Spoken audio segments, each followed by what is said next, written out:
Hyderabad metro train ద్వారా రోజు లక్షల మంది ప్రయాణాలు సాగిస్తున్నారు. విద్యార్థులు, ఉద్యోగులు, నగరం ఓ మూల నుంచి మరో మూలకు వెళ్లేవారు మెట్రోలను ఆశ్రయిస్తున్నారు. ఇక ప్రయాణికుల సౌకర్యార్థం మెట్రో టెక్నాలజీని అందిపుచ్చుకుంటోంది. త్వరలోనే అధునాతన టికెటింగ్ విధానాన్ని అందుబాటులోకి రాబోతోంది. ప్రస్తుతం విదేశాల్లో ఉన్న ఓపెన్ లూప్ టికెటింగ్ వ్యవస్థను ఎల్ఎన్టీ తీసుకురాబోతోంది. ఈ విధానంలో ముందే టికెట్ తీసుకోవాల్సిన పని లేదు. ప్రయాణికులు తాము దిగిన తర్వాత దూరాన్ని బట్టి ఛార్జీలు చెల్లించాల్సి ఉంటుంది. ఈ సరికొత్త విధానాన్ని ప్రస్తుత ఫైనాన్షియల్ ఇయర్ లో ప్రవేశపెట్టేందుకు ప్లాన్ చేస్తోంది.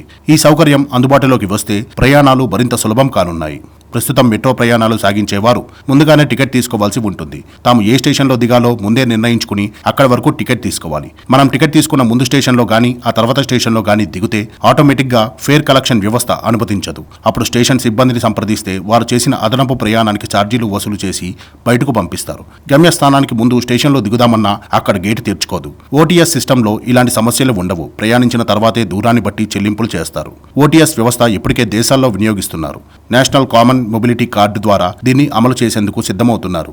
ఇది అందుబాటులోకి వస్తే బస్సు, మెట్రో, ఎంఎంటీఎస్ అన్నిటికీ ఒకటే కార్డుతో చెల్లింపులు చేయవచ్చు. ఈ విధానంలో ట్రైన్ ఎక్కేటప్పుడు కార్డును మెషిన్ వద్ద చూపించాలి. మళ్ళీ మనం దిగాల్సిన చోట ఎగ్జిట్ మెషిన్ వద్ద చూపిస్తే జీపీఎస్ ఆధారంగా ప్రయాణించిన దూరాన్ని బట్టి టికెట్ ఛార్జీలు తీసుకుంటుంది. ప్రయాణికుల సౌకర్యార్థం ఓటీఎస్ విధానాన్ని ఈ ఫైనాన్షియల్ ఇయర్లో ప్రారంభించాలని మెట్రో రైల్ సంస్థ వెల్లడించింది.